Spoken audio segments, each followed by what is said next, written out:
چلو کپڑے اتارو جلدی سے، مرجان نے اپنی نظر کا چشمہ ٹھیک کرتے ہوئے کہا تھا۔ ملیحہ کی آنکھوں سے آنسو بہہ رہے تھے۔ وہ کہنے لگی سر پلیز پلیز مجھے جانے دیں۔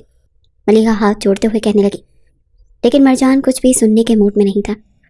وہ کہنے لگا چلو چلو شاباش، اتارو اپنی شرٹ، ورنہ میں تمہیں پیپر میں فیل کر دوں گا۔ تمہارے مستقبل کی ڈوریں اس وقت میرے ہاتھ میں ہیں۔ میرا ایک سائن تمہیں 4 سال کے لیے ٹرمینیٹ کر دے گا۔ ابھی تم اچھی طرح سوچ لو کہ تمہیں کیا کرنا ہے۔ ملیحہ روئی جا رہی تھی، وہ ہاتھ جوڑے ہوئے تھی۔ وہ کہنے لگی سر پلیز میرے ساتھ ایسا کچھ مت کریں، میں آپ کے سامنے ہاتھ جوڑتی ہوں۔ لیکن مرجان کی نظریں بس اس کے پورے وجود پر سفر کر رہی تھی۔ وہ کہنے لگا میرے اندر کی آگ مزید مت بھڑکاؤ، تمہارے پاس زیادہ وقت نہیں ہے، تمہیں مجھے بھی خوش کرنا ہے اور اپنا بورڈ کا پیپر بھی دینا ہے، اور 10 منٹ تم ضائع کر چکے ہو۔ اپنی گھڑی کی طرف دیکھ کر مرجان نے کہا تھا۔ نظریں اب بھی اس کے یونیفارم کی چست قمیض پر ٹکی ہوئی تھی جو اس کی رعنائیوں کو چھپانے کے لیے ناکافی تھی۔ مرجان کہنے لگا دیکھو میں تمہارے ساتھ زبردستی نہیں کروں گا، کیونکہ کل کو تم مجھ پر الزام لگا سکتی ہو کہ میں نے تمہارے ساتھ زیادتی کی، زبردستی کی، تمہیں بے آبرو کرنے کی کوشش کی، اسی لیے تم جو کرو گی خود کرو گی۔ گھڑی کی سوئیاں بڑی تیزی سے چل رہی تھی اور ملیحہ کے آنسو اسی رفتار سے بہہ رہے تھے۔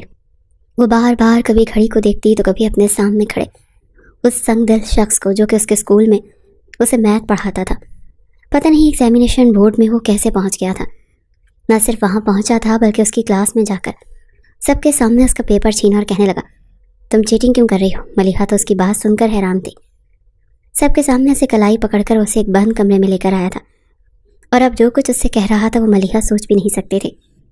مرجان کہنے لگا دیکھو اب تم اپنا وقت ضائع کر رہی ہو اور مجھے بھی بور کر رہی ہو، تمہیں دیکھ کر میں پاگل ہو جاتا ہوں، جانتی ہو نا، تو اپنے ہوش و حواس کھونے لگتا ہوں۔ یہ کہتے ہوئے وہ ایک ایک قدم آگے بڑھ رہا تھا اور ملیحہ ایک ایک قدم پیچھے۔ وہ کہنے لگا پہلی ہی نظر جب میری تم پر پڑی تھی تو میں تبھی سوچ چکا تھا کہ تمہیں اپنے سامنے بے حجاب دیکھوں گا۔ اب جلدی سے اتارو اپنا یونیفارم اور وہ کرو جو میں چاہتا ہوں، ورنہ 3 سال کے لیے ٹرمینیٹ لیٹر جاری ہو جائے گا، تمہارا مستقبل تباہ ہو جائے گا، تمہاری زندگی برباد کر کے رکھ دوں گا میں تم سے جینے کا حق چھین لوں گا، یہاں تک کہ تمہیں اور ایک کال گرل میں کوئی بھی فرق نہیں رہے گا۔ لوگ تمہیں نفرت سے دیکھیں گے، لڑکے تم پر فکرے کسیں گے، راستے میں تمہیں روک روک کر یہی پوچھیں گے کہ بتا دو 2 گھنٹے کا کیا لوگی، 3 گھنٹے کا کیا لوگی، یا یہ بتاؤ کہ 10 منٹ کا کیا لوگی۔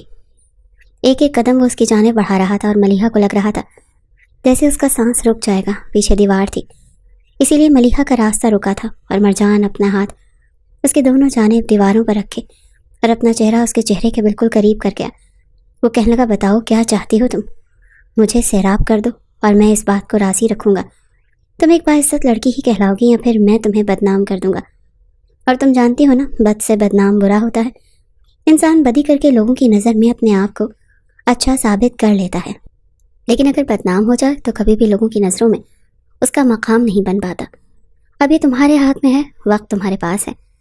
نہیں، یہ کہتے ہوئے وہ اس کے بہتے ہوئے آنسوں کو اپنے رخسار سے صاف کر رہا تھا اور ملیحہ پوری کی پوری کانپ رہی تھی۔ مرجان کے ہلکی ہلکی شیف اس کے نازک رخساروں اور کسی کانٹے کی طرح چپ رہی تھی۔ پہلی بار ملیحہ کے قریب کو یوں آیا تھا، اس کی گرم سانسیں اس کے چہرے پر پڑ رہی تھیں اور ملیحہ کو لگ رہا تھا کہ بس اس کا دم نکل جائے گا۔ وہ اپنی عزت گنوانا نہیں چاہتی تھی، نہ ہی وہ اپنا مستقبل داؤ پر لگانا چاہتی تھی۔ فیصلہ کرنا ہی اس کے لیے بہت مشکل ہو رہا تھا، اور اس پر مرجان کی بڑھتی ہوئی جسارتیں اس کی جان نکال رہی تھیں۔ وہ کہنے لگی سر پلیز مجھ سے دور رہیں۔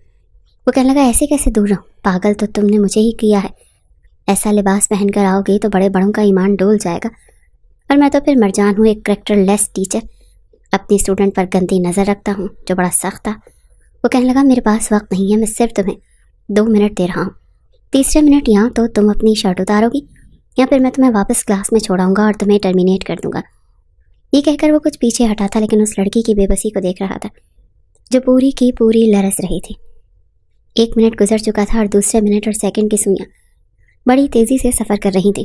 جب ملیحہ نے گھڑی کی طرف دیکھا، اپنے آنسو صاف کیے اور اپنا یونیفارم کی شرٹ کے اوپر کے بٹن کھولنے لگی۔ یہ دیکھ کر مرجان کے چہرے کی مسکراہٹ مزید بڑھی تھی۔ پھر اس نے آگے بڑھ کر ملیحہ کا اسکارف سر سے اتار کر زمین پر پھینک کر اس پر اپنے جوتے رکھے تھے، اس کا گلے میں پہنا ہوا دوپٹہ اتار کر ایک طرف پھینکا تھا۔ ملیحہ اپنی آنکھیں بند کر چکی تھی اور اب مرجان اس کے یونیفارم کی شرٹ کے اوپر سے ہی۔ مرجان کا آج اس اسکول میں پہلا دن تھا۔ سب سے پہلے پرنسپل کے پاس ہی گیا تھا. اس نے کہا تھا کہ آپ 9th اور 10th کلاس کو میتھ پڑھائیں گے اور ابھی آپ میٹرک کلاس میں جائیں. اس نے کہا اوکے سر. مرجان جیسے ہی 10th کلاس کے اندر داخل ہوا تو سامنے ہی ایک لڑکی وائٹ بورڈ پر بلیک مارکر سے کچھ لکھ رہی تھی. مرجان نے دروازے پر دستک دی تو اس نے پلٹ کر دروازے کی طرف دیکھا اور کہنے کی یس کم ان. کون ہے آپ؟ وہ کہنے لگا میں اس کلاس میں میتھ کا نیو ٹیچر ہوں. وہ لڑکی کہنے لگی لیکن اس کلاس میں تو میرا پیریڈ ہے. مرجان یہ سن کر کچھ حیران ہوا. وہ کہنے لگا دیکھیں میم مجھے پرنسپل نے اسی کلاس میں جانے کے لیے کہا ہے. وہ کہنے لگی ہو سکتا ہے آپ کو سننے میں غلطی ہوئی ہو کیونکہ اس کلاس میں پہلا پیریڈ تو میرا ہوتا ہے. مرجان کہنے لگا ایسا کریں آپ پرنسپل سے جا کر پوچھ لیں کیونکہ انہوں نے ہی مجھے یہاں بھیجا ہے. وہ کہنے لگی میں کیوں جا کر پوچھوں؟ یقیناً آپ کو سننے میں غلطی ہوئی ہوگی. چلیں آپ اسٹوڈنٹ سے پوچھ لیں. جی بتائیے سب اسٹوڈنٹس پہلا پیریڈ آپ کی کلاس میں کون لیتا ہے؟ سب اسٹوڈنٹس کہنے لگے مس آپ لیتی ہیں. مرجان کہنے لگا چلیں ٹھیک ہے میں دوبارہ پرنسپل سے بات کر لیتا ہوں. جیسے ہی اس نے باہر کی جانب قدم بڑھائے تو وہ لڑکی کہنے لگی اصل میں کچھ لوگوں کو شوق ہوتا ہے جہاں خوبصورت لڑکی دیکھی نہیں لائن مارنے کا موقع ہاتھ سے جانے نہیں دیتے. توبہ ہے بھائی کیا دور آ گیا ہے. یہ سن کر مرجان کو بڑا غصہ آیا تھا. اس نے پلٹ کر اس لڑکی کو دیکھا. وہ کہنے لگا دیکھیں مس آپ جو کوئی بھی ہیں اپنی زبان کو ذرا سنبھال کر بات کریں. مجھے پرنسپل نے اسی کلاس میں آنے کے لیے کہا تھا. وہ کہنے کی دیکھیں میں تو ابھی زبان سنبھال کر ہی بات کر رہی ہوں لیکن آپ شاید اپنے جذبات نہیں سنبھال پا رہے. آپ کو نظر نہیں آ رہا کہ کلاس میں ایک ٹیچر پہلے سے موجود ہے؟ آپ کو تو آنا ہی نہیں چاہیے تھا. پرنسپل کی بات آپ نے کان کھول کر سنی ہی نہیں ہوگی اور اب آپ خواہ مخواہ میرے سامنے اپنے آپ کو شریف ظاہر کرنے کی کوشش کر رہے ہیں. مرجان کو اس لڑکی پر غصہ تو بہت آیا تھا لیکن بہرحال وہ وہاں سے چلا گیا. سیدھا وہ پرنسپل آفس میں پہنچ گیا تھا. وہ کہنے لگا سر آپ نے مجھے کس کلاس کو پڑھانے کے لیے بھیجا تھا؟ پرنسپل نے پہلے اپنا چشمہ سیدھا کیا اور پھر کہنے لگے سر میں نے آپ کو میٹرک کلاس میں بھیجا ہے. وہ کہنے لگے وہاں کوئی اور محترمہ پڑھا رہی ہیں اور کہتی ہیں کہ پہلا پیریڈ وہی لیتی ہیں. آپ کو مجھے ڈیٹیلز بتا دینی چاہیے تھی کہ میٹرک کلاس میں ابھی کون سی ٹیچر پڑھا رہی ہیں. پرنسپل نے بڑے غور سے مرجان کو دیکھا اور پھر کہنے لگا پہلا پیریڈ تو پچھلے ایک ہفتے سے فری ہے کوئی بھی نہیں پڑھا رہا کیونکہ میتھ کے ٹیچر کا ہم ارینج کر رہے تھے اور ہو ہی نہیں رہا تھا. مرجان نے گہری سانس لی. پھر کہنے لگا آپ میرے ساتھ چلیں. پرنسپل بھی اٹھ کر کھڑا ہو گیا. دونوں ہی میٹرک کلاس میں پہنچے تو کوئی بھی ٹیچر موجود نہیں تھا. سبھی احترام سے کھڑے ہو گئے. گڈ مارننگ سر کہنے لگے. وہ لڑکی جو وائٹ بورڈ کے پاس کھڑی تھی اور خود کو ٹیچر بتا رہی تھی اب ایک اسٹوڈنٹ کے ساتھ بیٹھی ہوئی تھی. یہ دیکھ کر مرجان کے تو تلووں پر لگی اور سر پر جا کر بجھی تھی. وہ کہنے لگا یہاں کون ٹیچر آئی تھی؟ سب اسٹوڈنٹس کہنے لگے سر کوئی بھی نہیں. انہوں نے مرجان سے کہا یہاں تو کوئی بھی ٹیچر نہیں ہے. مرجان نے انگلی سے اشارہ ملیحہ کی طرف کیا تھا. وہ کہنے لگا یہ محترمہ تھیں کون ہے؟ پرنسپل نے کہا ملیحہ رضوان کھڑی ہو جائیں. وہ کھڑی ہو گئی تو کہنے لگے سر کیا کہہ رہے ہیں؟ وہ کہنے لگی مجھے تو نہیں پتا میں نے تو کچھ بھی نہیں کیا. سر آئے اور آ کر کلاس کو دیکھ کر واپس چلے گئے. سر میں نے تو کچھ بھی نہیں کیا. پرنسپل کہنے لگے اور یہ آپ گھر کے کپڑوں میں کیوں آئی ہیں؟ کس نے الاؤ کیا ہے آپ کو؟ وہ کہنے لگی میں نے میم سے بات کر لی ہے اسی لیے میری آنکھ دیر سے کھلی تھی اور آج ٹیسٹ تھا اسی لیے میں وہ مس نہیں کرنا چاہتی تھی اسی لیے فٹافٹ گھر کے کپڑوں میں آ گئی اور میم نے کہا کہ چلو کوئی بات نہیں آئندہ خیال رکھنا. میری میم زاہدہ سے بات ہو چکی ہے آپ پوچھ لیں. یوں بات کر رہی تھی کہ اسے زیادہ معصوم کوئی ہے ہی نہیں. پرنسپل نے کہا اچھا بیٹھو. پھر کہنے لگے سر یہ ہے آپ کی کلاس اور پہلا پیریڈ آپ یہاں لیں گے. یہ کہہ کر پرنسپل جا چکے تھے اور اپنی آنکھیں پٹ پٹاتے ہوئے ملیحہ نے اپنی ہنسی روک لی تھی. باقی کی کلاس کے بچے بھی دبی دبی ہنسی ہنس رہے تھے. مرجان بڑے غصے سے ملیحہ کو دیکھ رہا تھا. وہ کہنے لگے یو اسٹینڈ اپ. ملیحہ فوراً سے کھڑی ہو گئی. وہ کہنے لگی یس سر. تو کہنے لگا یہ سب کیا تھا؟ وہ کہنے لگی کچھ بھی نہیں بس تھوڑا سا مذاق کیا تھا آپ کے ساتھ. آپ تو سیریس ہی ہو گئے. سب بچے ہنسنے لگے. بات اتنی بڑی نہیں تھی کہ مرجان اسے پنش کرتا. وہ کہنے لگا آئندہ ایسے مذاق سوچ سمجھ کر کرنا کیونکہ میں بہت ہی اسٹرکٹ قسم کا ٹیچر ہوں. چلو بیٹھ جاؤ. یہ کہہ کر مرجان نے میتھ کی سم کروانے شروع کر دیے. کافی ایزی میتھڈ سے بچوں کو سمجھا رہا تھا. اس کی پہلی کلاس تھی اسی لیے چاہتا تھا کہ جتنی اچھی پرفارمنس وہ دے سکتا ہے وہ دے. بڑی مشکل سے اس اسکول میں اسے جاب مل رہی تھی. اس وقت اسے جاب کی اشد ضرورت تھی اور یہاں پر سیلری بھی اچھی خاصی مل رہی تھی. کلاس ختم ہونے کے بعد وہ 9th کلاس میں چلا گیا اور اس کے بعد چھوٹی دوسری کلاسز میں. پورا دن یوں ہی گزر گیا تھا. یہ اسکول شہر کے نامور اسکولز میں سے ایک تھا اور یہاں پر پڑھنے والے بچے بھی زیادہ تر امیر گھرانوں کے تھے. اسی لیے یہاں ٹیچر بھی کافی تعلیم یافتہ اور ویل مینرز رکھے گئے تھے. اسٹوڈنٹ کو ٹیچر کے بارے میں اپنی رائے دینے کا پورا حق دیا جاتا تھا. اب یہ الگ بات تھی کہ وہ اس حق کا استعمال ٹھیک کریں یا غلط لیکن اسٹوڈنٹ کی بات کو اہمیت دی جاتی تھی. بہرحال مرجان جب واپس گھر پہنچا تو اس کی والدہ کھانا تیار کر چکی تھی. جیسے کھانا اس کے سامنے رکھا وہ کہنے لگا ماں آپ نے کیوں زحمت کی؟ روٹی میں خود پکا لیتا. آپ کی طبیعت ٹھیک نہیں رہتی. وہ کہنے کی بیٹا کوئی بات نہیں تم تھکے ہارے آئے ہو اور ابھی کھانا کھاتے ہی ٹیوشن پڑھانے چلے جاؤ گے. پورا دن تمہیں لگ جاتا ہے. رات کو 11 بجے واپس آتے ہو اور اس کر بھی اپنا کھانا خود بناتے ہو. میں تو بڑی شرمندگی ہوتی ہے. بس تمہارا کام کچھ مستقل لگ جائے تو پھر میں رقیہ سے بات کروں. مرجان کہنے لگا اماں ابھی چھوڑے ان باتوں کو.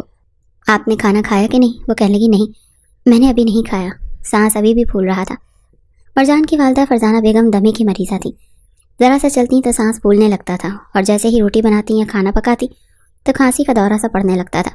حالانکہ بچہ ڈاکٹر کو دکھا رہا تھا، میڈیسن بھی دے رہا تھا، لیکن افاقہ اتنا خاص نہیں ہو رہا تھا۔ دوسری طرف فرزانہ بیگم کو یہ فکر تھی کہ اپنی ہی زندگی میں مرجان اور علیزہ کے فرض سے سبکدوش ہو جائیں۔ علیزہ مرجان کی چھوٹی بہن تھی اور کالج میں پڑھتی تھی، وہ BA کے آخری سال میں تھی۔ مرجان گھر آ کے بس کھانا ہی کھاتا تھا اور چلا جاتا تھا، پھر رات 11 بجے تک ہوم ٹیوشن پڑھاتا، تبھی جا کر گھر کا خرچہ چلتا تھا۔ کافی مہینوں سے وہ بے روزگار تھا اور اب اس کی ایک اچھے اسکول میں جاب لگی تھی۔ پرنسپل اس کی کارکردگی سے کافی خوش نظر آیا تھا۔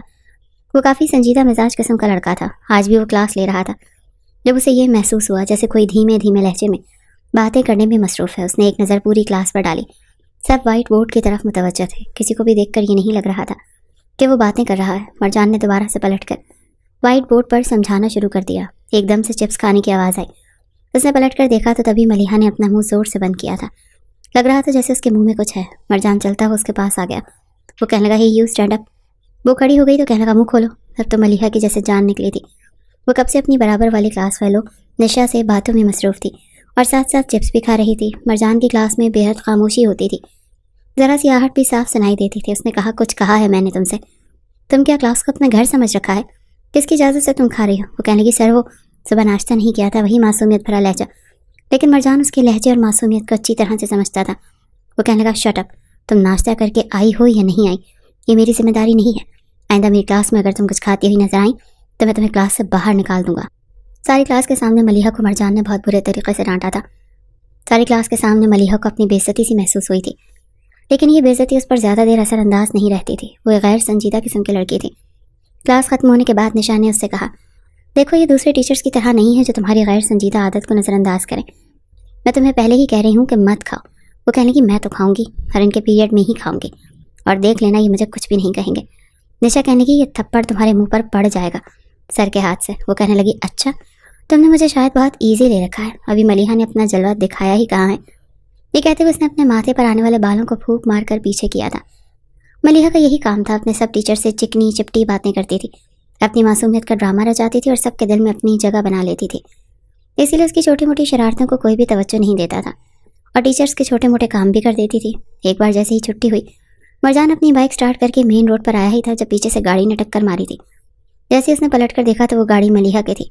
ڈرائیور گاڑی چلا رہا تھا، جلدی سے گاڑی روک کر اتر کر مرجان سے معذرت کرنے لگا۔ وہ کہنے لگی چلیں چلیں دیر ہو رہی ہے، آپ کیوں بحث کر رہے ہیں؟ اتنی بھی موٹر سائیکل پر گاڑی نہیں لگی کہ موٹر سائیکل ٹوٹ گئی ہو، جلدی چلو مجھے دیر ہو رہی ہے۔ ملیحہ کا اس طرح کا لہجہ اور بات سن کر مرجان کو غصہ آیا تھا۔ وہ سمجھ گیا تھا کہ یہ ایک امیر اور گھمنڈی قسم کی لڑکی ہے، باپ کے پیسوں کو برباد کرنے کے لیے اسکول آتی ہے، کیونکہ کینٹین میں تو وہ جا کر جو کھاتی پیتی تھی، لیکن کلاس روم میں بھی باز نہیں آتی تھی۔ اکثر کبھی چوئنگم چبا رہی ہوتی تو کبھی بسکٹ کھا رہی ہوتی تھی اور کبھی چپس کھاتی رہتی۔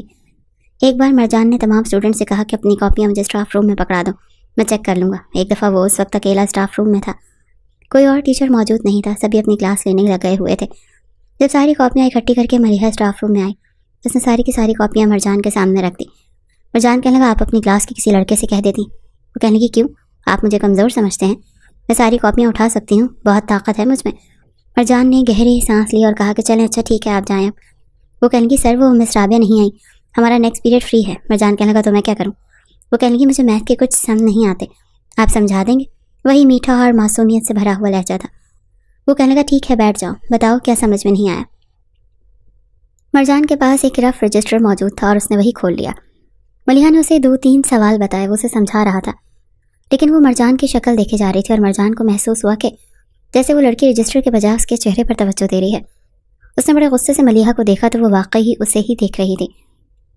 سامنے رکھے ٹیبل پر کوہنی ٹکائے ہتھیلی پر اپنا چہرہ رکھ کے وہ بڑی توجہ سے مرجان کی جانب دیکھ رہی تھی۔ وہ کہنے لگا آپ یہاں پر پڑھنے آئی ہیں یا میری شکل دیکھنے آئی ہیں؟ میری شکل دیکھ کر تو آپ کو سوال کرنا نہیں آئے گا۔ وہ کہنے لگی کہ سر آپ کو شاید برا لگ گیا، میں واقعی سوال سمجھ رہی تھی۔ وہ کہنے لگا ٹھیک ہے مجھے یہ سالو کر کے دکھائیں۔ مرجان نے رجسٹر اس کے سامنے رکھا، اس نے 5 منٹ کے اندر اندر سارا سوال کر کے دکھا دیا۔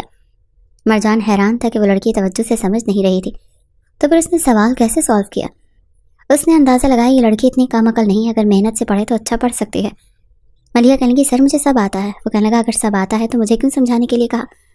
وہ کہنے لگی وہ تو میرا کوئی اور مقصد تھا سر، آپ مجھے بہت اچھے لگتے ہیں، آپ کے ساتھ وقت گزارنا مجھے بہت اچھا لگتا ہے۔ یہ بات سن کر مرجان نے اسے گھور کر دیکھا۔ وہ کہنے لگا اٹھو یہاں سے اور اپنی کلاس میں جاؤ، بدتمیز لڑکی۔ مرجان کو اس کی بات سن کر غصہ آیا تھا۔ وہ سوچ بھی نہیں سکتا تھا کہ یہ لڑکی اتنی بدتمیز ہو سکتی ہے، اسے شرم نہیں آتی تھی۔ اب اکثر یہ ہونے لگا، مرجان جب بھی کلاس میں آتا ملیحہ کوئی نہ کوئی ایسی بات کر دیتی کہ اسے غصہ آنے لگتا۔ ایک بار تو جب وہ کلاس میں داخل ہوا تو سامنے بورڈ پر مرجان کا اسٹیچو بنایا ہوا تھا اور چشمہ کافی موٹا بنا رکھا تھا۔ جبکہ مرجان نے یہ دیکھا تو پیچھے سے سب بچے ہنسنے لگے۔ وہ کہنے لگا یہ کس کی حرکت ہے، لیکن کوئی بھی بتانے کو تیار نہیں تھا۔ وہ کہنے لگا میں نے پوچھا کہ یہ کس کی حرکت ہے، لیکن پھر بھی کسی نے جواب نہیں دیا۔ سب کہنے لگے ہمیں نہیں پتا، جب ہم کلاس میں آئے تو یہ بنا ہوا تھا۔ مرجان جانتا تھا یہ سب ملیحہ نے کیا ہے۔ اس نے کہا کھڑی ہو ملیحہ اور کلاس سے باہر نکل جاؤ۔ وہ کہنے لگی کیوں سر، میں نے کیا کیا ہے؟ وہ کہنے لگا یہ تمہاری ہی حرکت ہے، تمہارے علاوہ ایسی گری ہوئی حرکت اور کوئی بھی نہیں کر سکتا۔ تمہاری نظر میں استاد کی کوئی عزت اور اہمیت نہیں ہے۔ وہ کہنے لگی سر آپ نے کیا مجھے کرتے ہوئے دیکھا ہے؟ جب آپ نے دیکھا نہیں ہے تو آپ مجھ پر کیسے الزام لگا سکتے ہیں؟ وہ کہنے لگا میں سب جانتا ہوں تم جیسی لڑکیوں کو، میں تمہاری حرکتوں کو کب سے برداشت کر رہا ہوں، اگنور کر رہا ہوں۔ تم کلاس سے دفع ہو جاؤ، ورنہ میں یہ بھی لحاظ نہیں کروں گا کہ تم ایک لڑکی ہو، میں تمہیں بہت ماروں گا۔ مرجان کا غصے سے برا حال تھا۔ وہ کہنے لگی سر پہلے آپ یہ ثابت کریں کہ میں نے یہ سب کیا ہے۔ اس بار وہ بھی کافی سنجیدہ تھی۔ مرجان نے کہا تم باہر جا رہی ہو، یا پھر اس نے اپنا ہاتھ اٹھایا ہوا میں روکا تھا۔ جی تو چاہا اس کے منہ پر دے مارے۔ وہ غصے سے اسے دیکھتے ہوئے کلاس سے باہر چلی گئی، لیکن کچھ دیر بعد پرنسپل کے ساتھ واپس آئی۔ پرنسپل کہنے لگے آپ نے اس لڑکی کو باہر کیوں نکالا؟ مرجان کہنے لگا یہ دیکھیں اس لڑکی کی حرکت اور ڈھٹائی کی یہ حد ہے کہ اس نے میرا اسٹیچو وائٹ بورڈ پر بنایا ہے۔ پرنسپل کہنے لگے تمہارے پاس اس کا کیا کوئی ثبوت ہے کہ اسی نے بنایا ہے؟ مرجان کہنے لگا سر یہ لڑکی تب سے مجھے پریشان کر رہی ہے جب سے میں اس کلاس میں آیا ہوں، کبھی یہ چپس کھاتی ہے تو کبھی یہ کوئی حرکت کرتی ہے۔ وہ کہنے لگے اگر یہ ایسا کرتی ہے تو آپ کو اسی وقت مجھ سے کمپلین کرنی چاہیے تھی، لیکن جب آپ نے دیکھا ہی نہیں تو آپ کیسے کہہ سکتے ہیں؟ فی الحال آپ اس کلاس میں بٹھائیں، آئندہ اگر یہ ایسی حرکت کرے تو مجھے بتائیے گا۔ مرجان کسی ضبط سے گزر رہا تھا، یہ وہی جانتا تھا، لیکن چند روز بعد جو کچھ مرجان کے ساتھ ہوا تھا وہ سوچ بھی نہیں سکتا تھا۔ اسکول کی چھٹی ہو چکی تھی اور مرجان ابھی تک کاپیاں چیک کر رہا تھا۔ میٹرک کلاس کے بورڈ کے پیپر ہونے والے تھے اور آج ان کی آخری کلاس تھی۔ پھر اس کے بعد انہوں نے بورڈ کے ہی پیپر دینے کے لیے جانا تھا۔ کافی دیر تک مرجان کاپی چیک کرتا رہا۔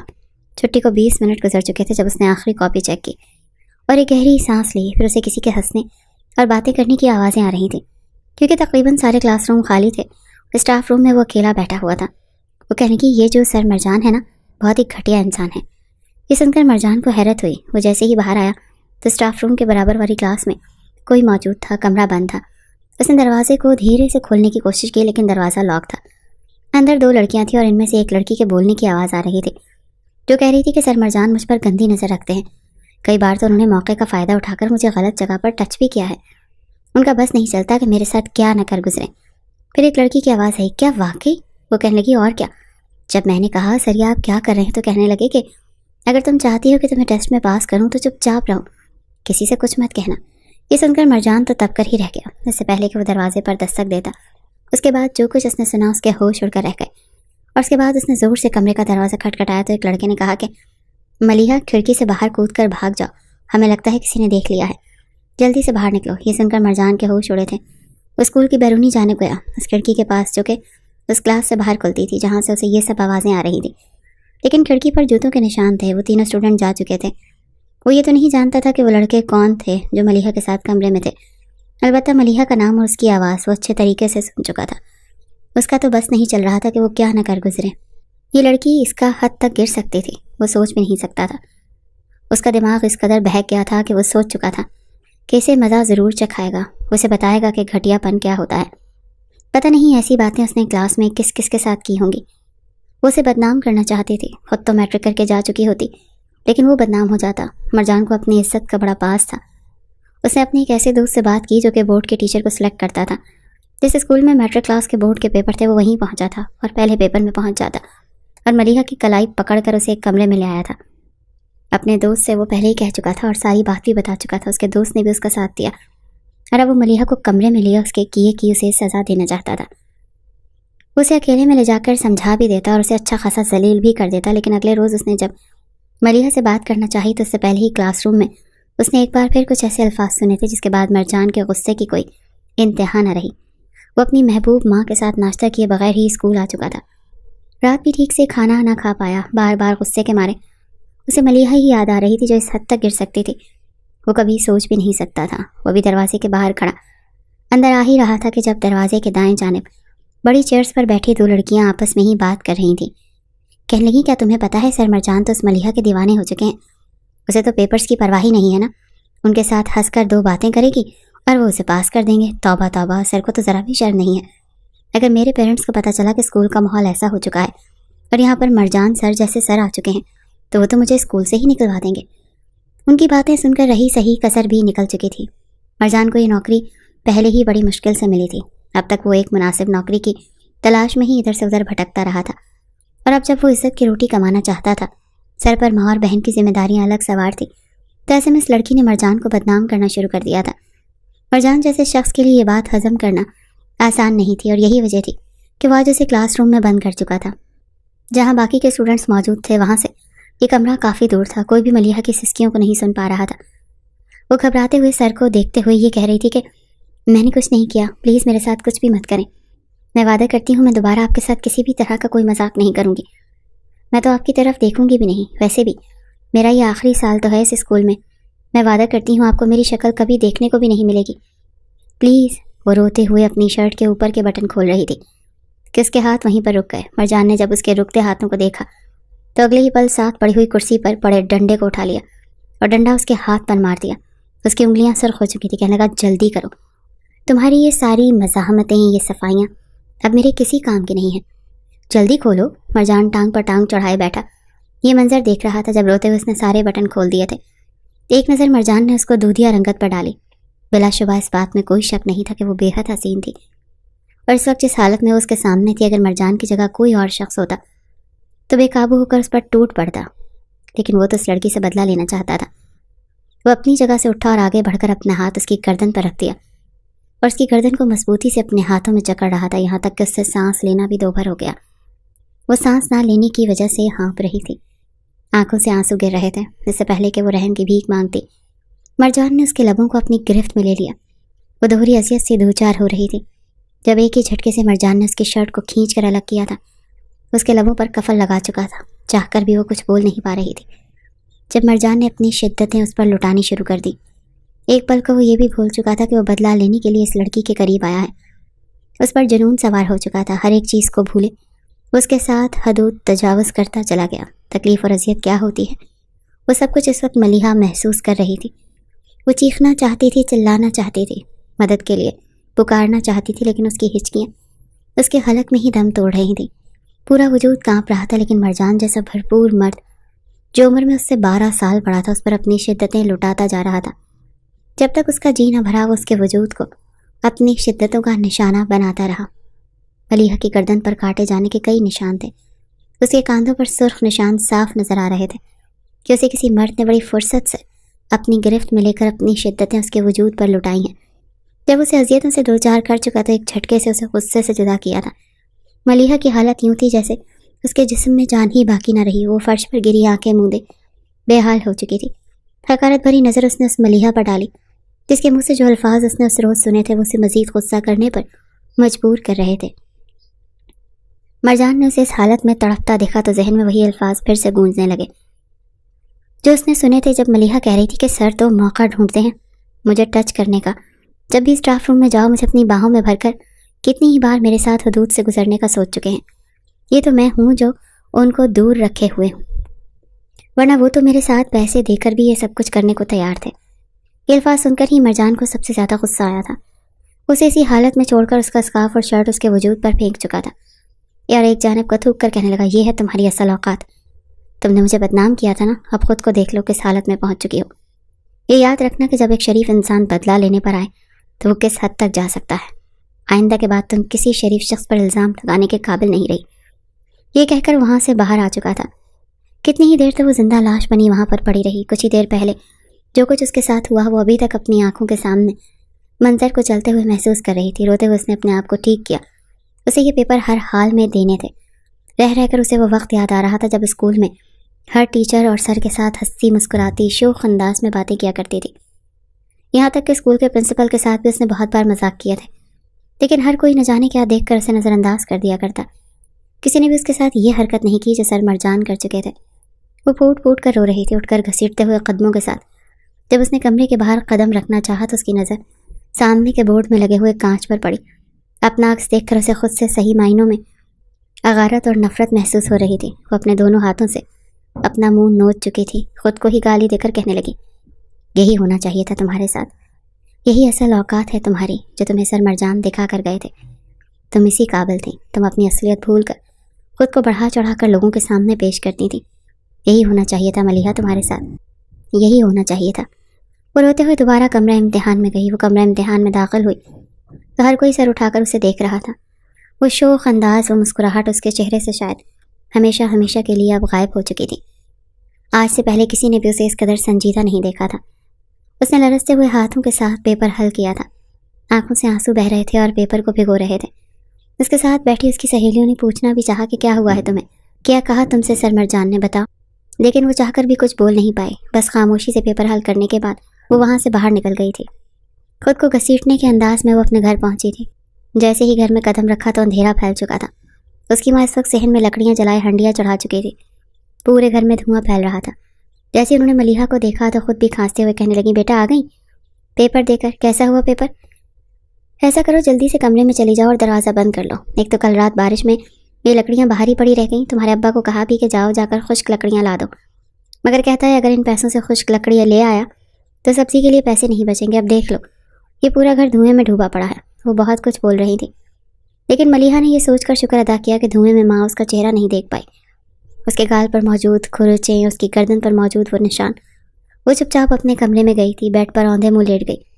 اگلے روز اسی چھٹی تھی، بغیر کھائے وہ یوں ہی اوندھے منہ لیٹی رہی۔ دنیا کے سامنے خود کو امیر ثابت کرنے والی ملیحہ فاروق ایک عام سے ڈرائیور کی بیٹی تھی، جو بڑے بڑے محلوں کے خواب دیکھتی ہوئی بڑی بڑی گاڑیوں میں گھومنے والی، مگر اب تک اس کا صرف ایک ہی شوق پورا ہوا تھا اور وہ بڑی گاڑیوں میں گھومنے کا تھا۔ چونکہ فاروق صاحب ایک بنگلے میں بطور ڈرائیور اپنی ڈیوٹی سر انجام دے رہے تھے، ساتھ ہی اس کی ماں بھی اس بنگلے میں جھاڑو پوچھا کیا کرتی تھی۔ دونوں میاں بیوی مل کر جو بھی کماتے وہ گھر کے خرچ کے ساتھ ساتھ اپنی بیٹی کی پڑھائی پر بھی لگا رہے تھے۔ ملیحہ کو پڑھنے کا بے حد شوق تھا۔ اپنے ماں باپ کو وہ یہ پہلے ہی کہہ چکی تھی کہ فکر مت کریں، دیکھیے گا آپ کی بیٹی کیسے دن دگنی اور رات چگنی ترقی کرے گی، بڑے بڑے آفس میں بیٹھ کر کام کیا کرے گی اور لوگ میرے ماں باپ کو سلیوٹ کیا کریں گے۔ ملیحہ جب اونچے اونچے خواب دیکھتی تو اس کے ماں باپ بھی دل ہی دل میں اس کی دعاؤں کی قبولیت کے لیے خدا کے حضور دعا کرنے لگتے، مگر انہیں کہاں خبر تھی کہ ان کی بیٹی آج کس نوبت کو پہنچ چکی ہے۔ صرف اور صرف اپنے مذاق اور شوخ مزاجی کی وجہ سے وہ پہلے تو گھٹنوں پر سر رکھے کتنی ہی دیر روتی رہی۔ اس نے کیا اس قدر سر مرجان کو تنگ کیا تھا کہ وہ اس حد تک گر سکتے تھے؟ جیسے جیسے اس کا دماغ ٹھنڈا ہوا وہ سوچنے لگی۔ جب اس نے خود کو آئینے میں دیکھا تو اسے ایک بار پھر اپنی گردن پر مرجان کا لمس محسوس ہونے لگا، جب اس کے کان کے قریب آ کر کہہ رہا تھا، کیا کہا تھا تم نے؟ میں نے تمہیں گندی نظروں سے دیکھا، تمہیں ٹچ کیا، مجھے بدنام کرنا چاہتی تھی تم، آج میں تمہیں کسی شریف کے قابل نہیں چھوڑوں گا۔ یہ الفاظ بار بار اس کے ذہن میں گونج رہے تھے۔ وہ بھلے ہی آج تک ٹیچروں کو تنگ کرتی آئی تھی، لیکن اس نے کبھی بھی اس انداز میں کسی سے بات نہیں کی تھی، نہ ہی سر مرجان کو بدنام کرنے کی کوشش کی تھی۔ وہ کیسی باتیں کر رہے تھے، دل ہی دل میں سوچ کر ملیحہ کو اپنے وجود سے گھن آ رہی تھی، بلکہ سر مرجان سے بھی نفرت محسوس ہو رہی تھی، جس نے اس کی زندگی کو برباد کرنے میں کوئی کسر نہیں چھوڑی تھی۔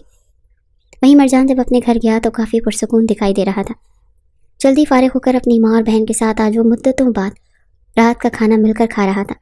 سامنے اس کی بہن بیٹھی مسکرا کر اپنی پڑھائی کے بارے میں بتا رہی تھی، اور وہ اسے مسکراتا دیکھ کر نہ جانے کیوں مرجان ایک ٹھنڈی سانس خارج کر گیا۔ بے ساختہ اس کے ذہن میں ملیحہ کی تصویر بن گئی، کیا وہ بھی اس وقت یوں ہی اپنی فیملی کے ساتھ بیٹھ کر ہنس رہی ہوگی؟ یہ سوچ کر جب مرجان کے دل میں آئی تو وہ اگلے پل ماتھے پر بل ڈال چکا تھا۔ حقارت پھر سے پنپنے لگی، سوچنے لگا وہ اسی قابل تھی، اس جیسی لڑکیوں کے ساتھ یہی ہونا چاہیے جو کسی شریف خاندان کی لگتی ہی نہیں ہے، بے حیا کہیں گی۔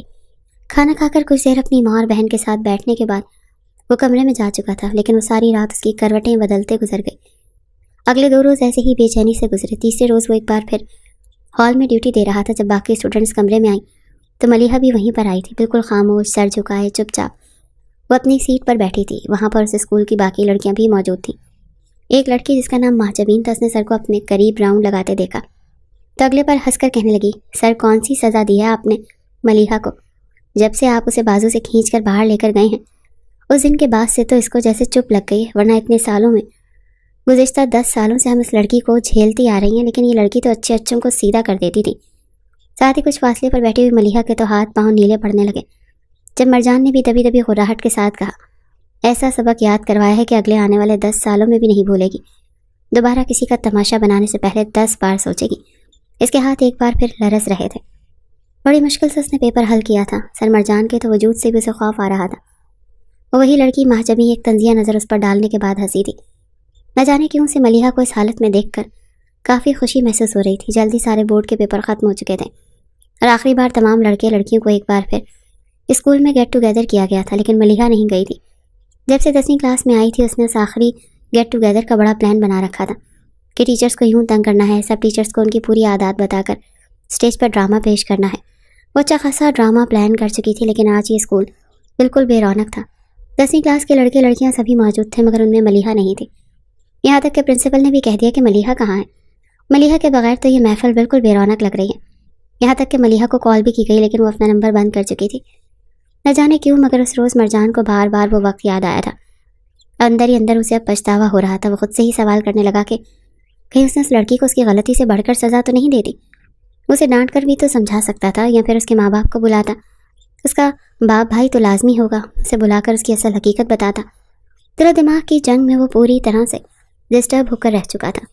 تبھی مرجان کو یہاں پر اس کا ایک عزیز دوست کہہ رہا تھا کہ ان دونوں تو ویسے بھی اسکول میں چھٹیاں ہو چکی ہیں، اگر تم چاہو تو سیٹھ صاحب اپنے بچوں کو پڑھانے کے لیے ایک ٹیوٹر کو ڈھونڈ رہے ہیں، تنخواہ بھی اچھی دیں گے۔ جیسے ہی مرجان نے یہ سنا تو سب کچھ بھول بھال کر کہنے لگا ہاں ہاں کیوں نہیں، میری وہاں بات چلا دو۔ ویسے بھی ان دنوں مجھے پیسوں کی اشد ضرورت ہے، جانتے تو ہو ہمارے گھر کے حالات، اماں کی دوائیاں دن بدن مہنگی ہوتی جا رہی ہیں، آئے روز کوئی نہ کوئی ٹیسٹ ہوتا رہتا ہے، پھر بہن کی ذمہ داری بھی میرے سر پر ہے۔ سوچ رہا ہوں کہ خود سے پہلے اپنی بہن کے فرض سے سبکدوش ہو جاؤں۔ اگلے روز ہی وہ اپنے دوست کے ساتھ سیٹھ صاحب کے گھر پہنچ چکا تھا۔ گھر نہیں تھا بلکہ محل تھا۔ محل ایک نظر جب اس نے اس گھر پر ڈالی تو جیسے ستائشی نظروں سے اس بنگلے نما گھر کو دیکھتا ہی رہ گیا اور ایک ٹھنڈی سانس خارج کر کے رہ گیا۔ بے شک میرا اللہ کسی کو رزق دے کر آزماتا ہے تو کسی کو اس سے محروم کر کے پل پل خواہشوں سے ترستا ہوا، بے شک وہ ذات تو بہترین عطا کرنے والی ہے۔ نہ جانے کیوں مگر اسے اندر ہی اندر کچھ ایسی شرمندگی سی محسوس ہو رہی تھی کہ خدا کا نام لیتے ہوئے بھی اسے خوف آ رہا تھا۔ فجر کی نماز پڑھنے والا مرجان کے روز سے مسلح پر کھڑا نہیں ہو پایا تھا، اسے خوف آتا تھا۔ بلا شبہ اس نے ایک لڑکی کے ساتھ غصے اور انتقام کی آڑ میں بہت کچھ غلط کر دیا تھا۔ وہ اسی سوچ میں گم سیٹھ صاحب کے سامنے حاضر ہوا جو انتہائی خوش اخلاق شخص تھے۔ انہوں نے اپنے بچوں سے ملوایا جو کہ 9 کلاس کے اسٹوڈنٹ تھے۔ تنخواہ بھی وہ اسکول کے مقابلے میں صرف 2 گھنٹے انہیں پڑھانے پر اچھی خاصی دے رہے تھے۔ یوں سیٹھ صاحب نے مرجان سے کہا آپ کو ٹرانسپورٹ کی فکر کرنی نہیں چاہیے، میرا ڈرائیور روز آپ کو آپ کے گھر سے لے آیا کرے گا اور آپ کو چھوڑ بھی آئے گا۔ مرجان خوش ہو چکا تھا۔ کچھ دیر وہاں پر بیٹھنے کے بعد اس نے بچوں کو پڑھایا اور پھر ڈرائیور کے ساتھ گھر کی طرف چل دیا۔ ایک روز جب مرجان ڈرائیور کے ساتھ گاڑی میں آ رہا تھا تبھی ڈرائیور کے فون پر کال آنے لگی۔ ہیلو، ہاں بیٹا کیا ہو گیا؟ سب خیر تو ہے؟ ارے بیٹا رو کیوں رہی ہو؟ تمہاری اماں کو کیا ہو گیا بتاؤ؟ گاڑی کو بریک لگ چکی تھی۔ ڈرائیور کی یہ بات سن کر مرجان بھی چونک گیا تھا۔ اسے یہ تو پتا تھا کہ ڈرائیور کے ساتھ آتے جاتے ہوئے کہ وہ اس کے ساتھ بات چیت بھی کرتا رہتا تھا۔ اسے اپنے جیسے مڈل کلاس لوگ بے حد پسند تھے۔ اسے یوں پریشان دیکھ کر کہنے لگا کیا ہوا انکل، سب خیر تو ہے؟ ڈرائیور کہنے لگا اگر آپ کو پریشانی نہ ہو تو میں گاڑی کو اپنے گھر کی طرف موڑ لوں، میرا گھر یہیں پاس میں ہے، میری بیوی بے ہوش ہو گئی ہے، میری بیٹی بہت رو رہی ہے، پتہ نہیں کیا ہو گیا اسے۔ مرجان نے فوراً انہیں گاڑی اپنے گھر کی طرف لے جانے کا کہا۔ پریشانی تو اسے بھی ہو چکی تھی۔ گاڑی ایک بوسیدہ سے گھر کے باہر آ کر رکی جس کا دروازہ بھی زنگ آلود تھا۔ فوراً ڈرائیور اتر کر گھر کے اندر گیا۔ وہ گاڑی میں ہی بیٹھا پریشان حال اسے دیکھ رہا تھا جب گھر کا دروازہ کھلا اور اس ڈرائیور اور ایک نوجوان لڑکی نے ایک عورت کو تھام کر باہر لائے۔ فوراً اس عورت کو فرنٹ سیٹ پر ساتھ بٹھایا۔ مرجان کی نظریں تو اس عورت پر رکی ہوئی تھیں جو گہرے سانس لے رہی تھی، مگر جیسے ہی اس کی نظر روتی ہوئی آواز پر پڑی تو کان میں ایک بار پھر وہی سسکیاں گونج گئیں جو ملیحہ کی تھیں۔ کرنٹ کھا کر اس نے سامنے دیکھا، عام سے لباس میں ملبوس ملیحہ نے رو رو کر اپنی آنکھیں سرخ کر لی تھیں۔ وہ روتے ہوئے کہہ رہی تھی ابا امی کو کچھ نہیں ہوگا نا، میں آپ کے ساتھ چلوں؟ پتہ نہیں کیا ہو گیا اماں کو، مجھے ڈر لگ رہا ہے۔ اس کی نظریں تو ملیحہ کے چہرے پر ہی مرکوز رہ چکی تھی۔ جب ملیحہ کا باپ کہنے لگا بیٹا کچھ نہیں ہوگا، تمہاری ماں کو ابھی ڈاکٹر کے پاس لے کر جائیں گے، وہ ٹھیک ہو جائیں گی۔ ملیحہ کو وہ گھر ہی چھوڑ چکے تھے۔ جب ملیحہ نے بیک سیٹ پر دیکھا سر مرجان کو بیٹھے تو اس کی بھی آنکھیں وہیں پر پتھرا چکی تھی۔ اس نے کبھی سوچا بھی نہیں تھا کہ سر مرجان کو کبھی وہ اپنے سامنے دیکھ سکے گی، وہ بھی اپنے ہی باپ کے ساتھ۔ اس کے چہرے کی ہوائیاں اڑ چکی تھی جو مرجان سے بھی ڈھکی چپی نہ رہ سکی۔ گاڑی فوراً گلیوں سے نکل کر اسپتال کی طرف روانہ ہو چکی تھی۔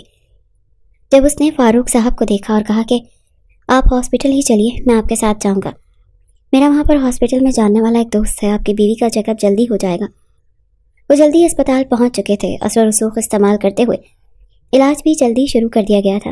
گرمی کی وجہ سے سانس کی جکڑن تھی جو بے ہوشی کا باعث بنی تھی۔ کمزوری کی وجہ سے وہ بے ہوش ہو چکی تھی۔ فاروق نے اور مرجان کا شکریہ ادا کیا تو وہ اگلے پل ان کا ہاتھ پکڑ گیا، پھر تھکے ہوئے الفاظ میں کہنے لگا، آپ کے بچے کتنے ہیں؟ فوراً اپنی آنکھوں میں آئے آنسوؤں کو صاف کر کے فاروق کہنے لگا کہ بیٹا تم سے کیا چھپانا، اللہ تعالیٰ نے ایک ہی بیٹی عطا کی جو مجھے میری جان سے بڑھ کر عزیز ہے۔ لاڈ پیار بہت دیا ہے، آج تک اس کی کسی خواہش کو رد نہیں کیا، سینے سے لگا کر پالا ہے اپنی بچی کو، اس کو پڑھنے کا بہت شوق رکھتی ہیں۔ پھر میں نے اپنے صاحب سے بات کی تو انہوں نے بھی کہا جس اسکول میں میرے بچے پڑھتے ہیں تم بھی اپنی بچی کو وہیں پڑھاؤ۔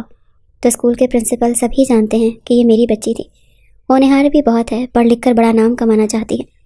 میں اور میری بیوی تو سارا دن محنت اس کے لیے ہی کرتے ہیں کہ بس میری بچی پڑھ لکھ لے، اپنے پیروں پر کھڑی ہو جائے اور ہمارا نام روشن کرے۔ مرجان چپ چاپ فاروق کی باتیں سن رہا تھا۔ اگر اسے پتہ چل جاتا کہ اس کی بیٹی کے ساتھ کیا کر چکا ہے تو شاید وہ تو مارے صدمے کے ہی یہاں پر اپنا دم توڑ دیتے۔ مرجان ان سے الوداع لے کر وہاں سے چلا تو آیا، مگر اس کا رخ اپنے گھر کی طرف نہیں تھا بلکہ فاروق کے گھر کی طرف تھا۔ وہ گھر میں اکیلی بیٹھی ہاتھ میں تسبیح لیے اپنی ماں کے لیے دعا کر رہی تھی جب دروازے پر دستک ہونے لگی۔ گھبراتے ہوئے اس نے بغیر پوچھے دروازہ کھول دیا تھا، یہی سمجھی کہ شاید دروازے پر ابا ہی ہوں گے، مگر سامنے مرجان کو دیکھ کر اس کے ہوش اڑ چکے تھے۔ اس کی آنکھوں کی پتلیاں تو جیسے پھرنے لگی۔ جلدی سے اس نے دروازہ بند کرنا چاہا مگر مرجان اندر آ چکا تھا۔ کہنے لگا، خبردار کوئی ڈرامہ مت لگانا۔ وہ سہم کر دور ہٹی، روتے ہوئے کہنے لگی، آپ کیا چاہتے ہیں؟ آپ کتنا برباد کریں گے مجھے؟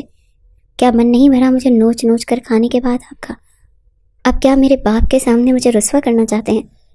مرجان نے اس کے لبوں سے یہ سنا تو وہ بھی بفر چکا تھا۔ کہنے لگا، شرم آنی چاہیے تمہیں، تمہارے ماں باپ کتنے نیک ہیں، شریف ہیں، دونوں تمہاری پڑھائی کی خاطر دن رات ایک کر رہے ہیں، محنت کر رہے ہیں، اور تم اسکول میں یہ بتاتی پھرتی ہو کہ تم کوئی بہت ہی امیر کبیر باپ کی بیٹی ہو۔ اپنا نخریلا انداز دیکھا ہے تم نے؟ اگر تمہارے باپ کو پتہ چل جائے کہ تمہاری حقیقت کیا ہے تو جانتی ہو وہ جیتے جی مر جائیں گے۔ مرجان کی بات پر فوراً وہ تڑپ اٹھی تھی، کہنے لگی، میں نے کب کہا کہ میں امیر باپ کی بیٹی ہوں؟ میں نے آپ سے کب کہا کہ میرا باپ امیر ہے؟ بتائیے مجھے، اسکول کا وہ بچہ بتائیے جس نے یہ کہا ہو۔ چلے جائیں یہاں سے، ورنہ میں شور مچا کر لوگوں کو اکٹھا کر لوں گی۔ ایک بار پھر میں آپ کو اپنے آپ کے ساتھ کھیلنے نہیں دوں گی۔ صرف اور صرف اپنی تسکین کی خاطر آپ نے میرا استعمال کیا، مجھ پر جھوٹے الزام لگائے۔ گرے ہوئے انسان ہیں آپ۔ میں تو یہ دعا کرتی ہوں کہ خدا ہر لڑکی کو آپ جیسے شخص کے شر سے محفوظ رکھے۔ وہ دھکے مار کر مرجان کو گھر سے نکال چکی تھی اور مرجان چاہ کر بھی کچھ نہ کہہ پایا۔ وہ واپس گھر چلا آیا تھا۔ اگلے روز جب وہ سیٹھ صاحب کے بچوں کو پڑھانے کے لیے گیا تو وہاں پر اس کی ملاقات فاروق صاحب سے ہوئی تھی۔ بار بار ذہن میں ملیحہ کا روتا چہرہ اور وہ انداز گھوم رہا تھا۔ وہ ملیحہ کی آواز تھی، وہ خود سے ہی ہم کلام ہوا تھا۔ کچھ عرصے بعد میٹرک کا رزلٹ آ چکا۔ جب یہ خبر سامنے آئی کہ باقی سب تو پاس ہو چکے مگر ایک اسٹوڈنٹ ہے، مہجبین، جو کہ فیل ہو چکی ہے اور دوبارہ سے اسی اسکول سے میٹرک کرنے کے لیے آ چکی ہے، وہ اور اس کے ساتھ موجود وہ لڑکی اور ایک لڑکا بھی فیل ہوا تھا۔ ایک بار جب مرجان پڑھا رہا تھا تو اسے اسی لڑکی کی آواز آئی جو سر مرجان کی آواز نکال کر بات کر رہی تھی۔ مرجان کو اپنی ہو بہو آواز سن کر حیرت ہوئی۔ پلٹ کر اس نے دیکھا اور کہنے لگا، کون ہے؟ کس نے ابھی یہ آواز نکالی؟ کلاس کے بچے جو پہلے ہی اس لڑکی سے تنگ تھے کہنے لگے، سر یہ مہجبین ہے، عجیب ہی لڑکی ہے نا، خود نہ خود پڑھتی ہے اور نہ ہمیں پڑھنے دیتی ہے، یہ تو ہر ٹیچر اور ہر اسٹوڈنٹ کی آواز نکال لیتی ہے۔ مرجان کے سر پر تو جیسے دھماکہ ہوا کہ کئی لمحات اس کی آنکھوں کے سامنے سے گزر گئے۔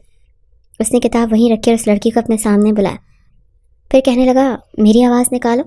اس نے ہچکچاتے ہوئے سر کی آواز نکالی تھی۔ اس کے بعد وہ دھیرے دھیرے باقی سب کی آوازیں بھی اس سے نکلوانے لگا۔ آخری نام اس نے ملیحہ کا لیا تھا کہ تم ملیحہ کی آواز نکال سکتی ہو؟ اس نے سوالیہ نظروں سے سر کو دیکھا اس سے پہلے کہ وہ کچھ بولتی۔ مرجان نے ایک زوردار تھپڑ اس کے منہ پر مارا تھا۔ پوری کلاس کے سامنے وہ چیخ چیخ کر پوچھ رہا تھا، مجھے سچ سچ بتاؤ ورنہ اچھا نہیں ہوگا۔